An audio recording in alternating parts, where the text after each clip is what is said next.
so we're staying focused, nice and calm tones. Yep. Eye contact, very clear, explicit instructions, and no more than 3 instructions at a time, if you're lucky. Got it.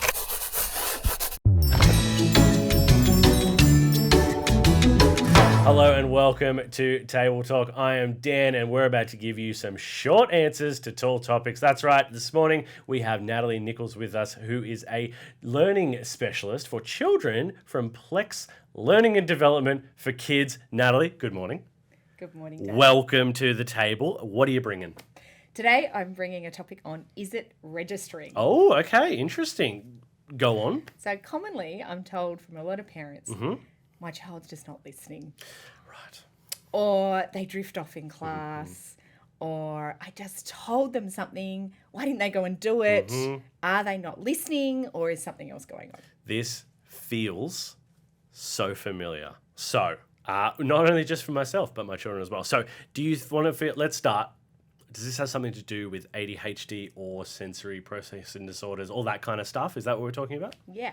So commonly it can be in some respect, but inattentiveness is more, can be commonly associated with lots of adults and kids, not necessarily just ADHD. So I suppose my first thing is just to make sure that we don't jump straight to that conclusion. Yes, of course. If a kid's kind of wandering off in the classroom or not listening at a certain point, that something's definitely wrong there. But just having a look at it, that, you know, this is quite a common challenge for some kids, and we need to have a look exactly at what's actually happening in that situation for it to be, you know, showing those symptoms. Brilliant. Okay, before we get further, this instantly sparked in my head when I was growing up at school. Every single kid got diagnosed with ADD, ADHD. Whereas when we look back on it now, those kids probably were on the ASD kind of spectrum. Connected, do you think that's another thing that people need to be looking at? It's not just ADD, it could be this, could just be hearing, you know, all that kind of stuff. Yeah. So is that what you find in your kind of research? Yeah, look, and it's really tricky, and it's definitely a big minefield for parents too, you know. I think one of the very first things is that we don't always look straight for what's wrong. Yes. Okay. But looking at, you know, how we can support our child first. Awesome. And then, you know, still looking down those paths. If there are obviously continuous things over the period of 6 months, 12 months, you know, this has been something ongoing since they were younger as well. It's not something that's just started to happen.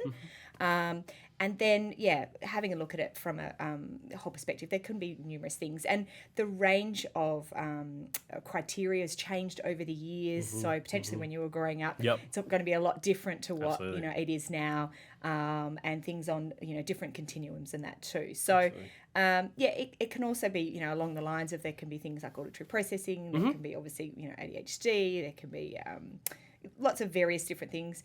But commonly, I always say I work with children on a holistic approach. Awesome. And Good. so I always like to look at what else could be happening to be able to support the child. And either way, whether there is a diagnosis or not, the support needs to happen anyway. Right? Absolutely. So we can always at least provide that for the kids in the meantime. Brilliant. Love it. And I guess because kids change so much, so quickly as well. Definitely. Okay, so let's talk science. Let's get into the nitty-gritty. Can you tell me a bit about the brain science behind what is happening in a kid's head? Okay. All right. So in order for us... Please keep it simple. Because I might drift off. No, I'm joking. All right. So actually, I could use us as an example right now. Go. Yep. Here we go. Okay. So in order for you to maintain attention... Sorry, I'm joking. Go. First of all, your body needs to feel safe. Right, okay. Yeah. Yep. And so you need to be also comfortable with the environment. You need to be comfortable with the cameras. Yeah. You know, and what else is going on right now. Yeah. So when we're right in that zone, we need to first of all feel comfortable. Okay. Cool. Yep. The next thing is we need to, our senses, the first part of gathering the information into our brain is through the sensory system. Okay. And so we need to, you know, we've got lots of visual stimuli here. We've got lots of auditory things going on. You might be able to hear bits and pieces. And you need to be able to block and filter those out and then be able to think, okay, now I'm going to pay attention to this person, right? And then while you're paying attention, you also then need to hold information at the same time. Gotcha. So this is number 3. We then need to hold, we're paying attention, but you need to be able to hold the information. Now, what we call our auditory, which is our listening part, working memory, it's a small component that holds information, can only hold up to 3 to 5 chunks or 3 to 5 seconds of information at one time. That's not that much. Nope, not at all. Interesting. Right? Okay. And so then you need to hold it in. You need to be able to understand what I'm saying. Yep. So he's saying how you need to be, I need to be quite simple about this. You need to understand what I'm saying. You need to be able to process it and then come out with the outcome. So if there was an instruction or something like that. So it's quite a complicated process. Absolutely. And if we have one of those stages are not working at their most optimal level, this is where you might find a child just drifts off. So for example, in the classroom, if your child has, potential sensory overload challenges, there is so much sensory stimuli in classroom, right? There's so many children in the classroom. There's visual things going on. The teacher's voice might be quite loud, so therefore we might shut down. There might be something going on outside. The sports teacher's getting things ready. So there's all, and that's obviously going to be a little bit more, interesting than maybe what the teacher's saying too. Maybe. And also at home, if we're trying to get ready for school or something, So commonly they're going to be something within those little steps that potentially is not going to be, right up there for us to be able to hold and maintain the attention and focus on what we need to do. Brilliant. And then, of course, I think I've heard you talk about this before, where you've got different kinds of learners, and you've got cognitive learners, and you've got auditory, and you've got visual learners. So finding out which one of those steps isn't working, and then I guess replacing that step with a different way of taking the information in, maybe? Yeah, kind of. So basically... I can be wrong. It's fine. You can say, no, Dan, you are wrong. That's fine. Yeah. So there's actually been interesting research on what kind of learners we are. Okay. So there was a long period of time where people were saying, yes, we are more stronger in our visual or auditory or things like that. But there has been a lot more research now showing that that's not necessarily the case. Okay.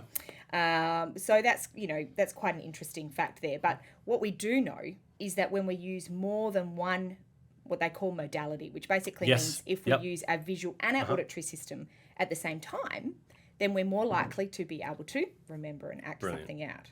Gotcha. So it's a bit like if you give someone instruction, I'll go through some tips in a minute, but basically if you're giving someone instruction, it's visualising exactly what's going to be happening at the same time. We're more likely to be able to remember something we need to do. Speaking of tips, lay it on us. Tell us what we need to do. Tell us how we can help. Okay.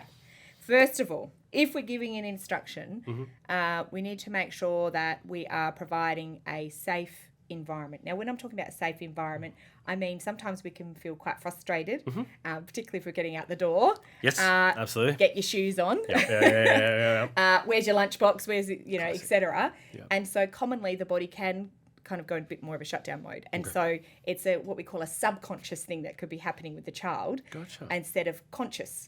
And so making sure that we are approaching in a gentle tone so that the body and the brain knows that this is we can be open to this right now. Okay. We're not going to shut down on it. I need to remember that one. Okay. No barking orders. Yes, no barking, no barking. Okay. Which can be hard, right? We've got busy days and busy things with kids. So, so the walk away and the come back is always a good one. Okay, good. All right, hang on. Walk away.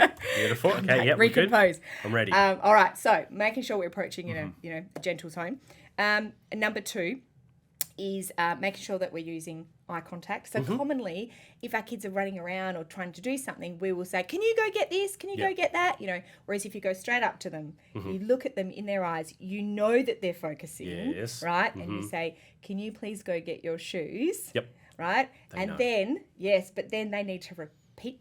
If they repeat that back, so what are you going to go do, Dan? Yeah, I'm going to go get my shoes. Right. Now, Dan, I would like you to say you're going to go get your shoes over and over in your head, and I want you to picture yourself going to get your shoes right now. Yep. And so then the child has an opportunity to picture themselves, so there's no opportunity for other distractions. Yeah. When they walk off and then all of a sudden they're going off and playing with their Lego and they're supposed to come back with their shoes, right? Whereas if you can keep the focus by saying it over and over and over, and then they're walking off at the same time, but they're saying it, they're picturing themselves getting them, they're more likely to come back with it. Brilliant. And then they have to come back to you with that particular thing. That happens all the time. Yep. Archie, go put your shoes on. I go into his room, he's on his iPad. Go, what are you doing? These aren't shoes. Okay, more tips. What else we got? All right.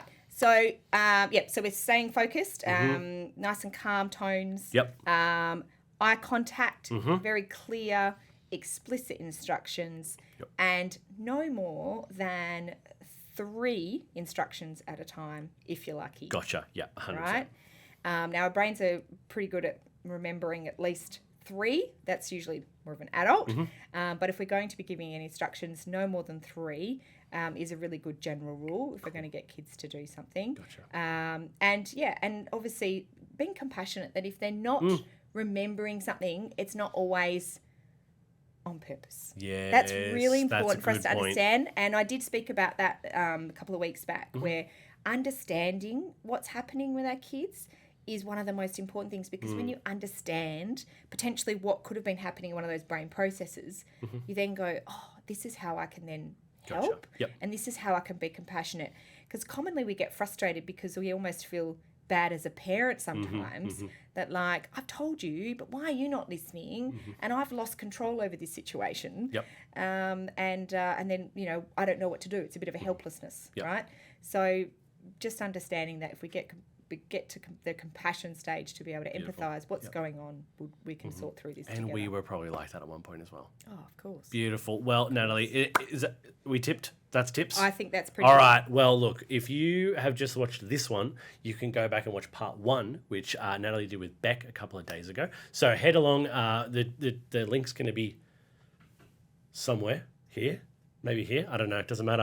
You'll see a link. You can go there. And there's also a Facebook group. Yes. Do you want to tell about the Facebook group? Yes. So if any parents would like to join, I have a free Facebook group for parents as a support group.